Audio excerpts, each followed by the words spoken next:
I've seen too many gamers rush out for a cheap 27-inch 144Hz panel, only to end up squinting at washed-out colors or fighting ghosting after a weekend of sessions.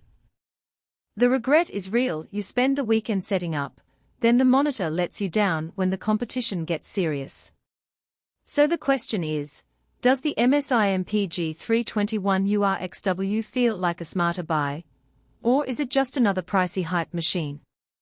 Link is in the description if you want to check the product details on Amazon.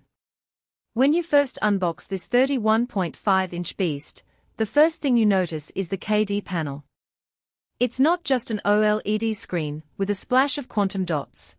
The combination actually pushes the color gamut to 99% of DCI-P3 and gives you more than a billion shades.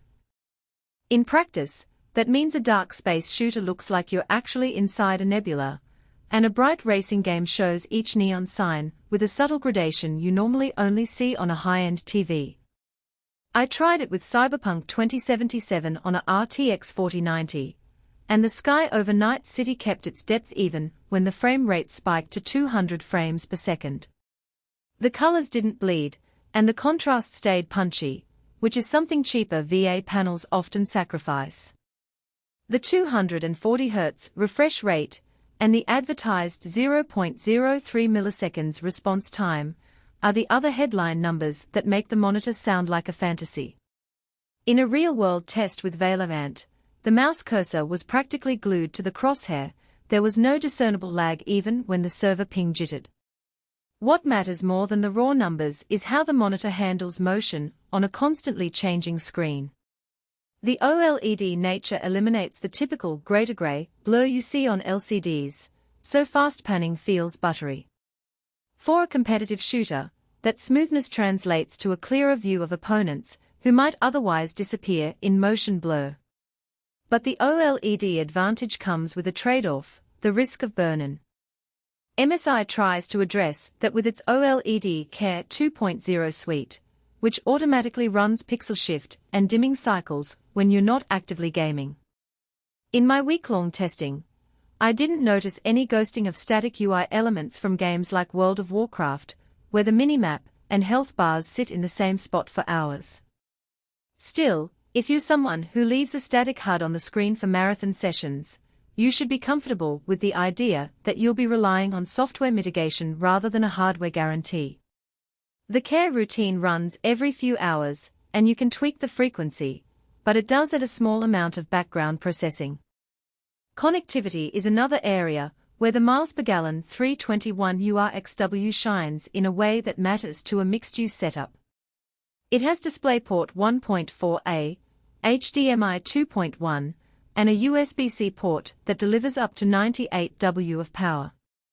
For a workstation that toggles between a high-end PC, a PlayStation 5, and a laptop for content creation, this means you can keep one cable chain and let the monitor act as a hub.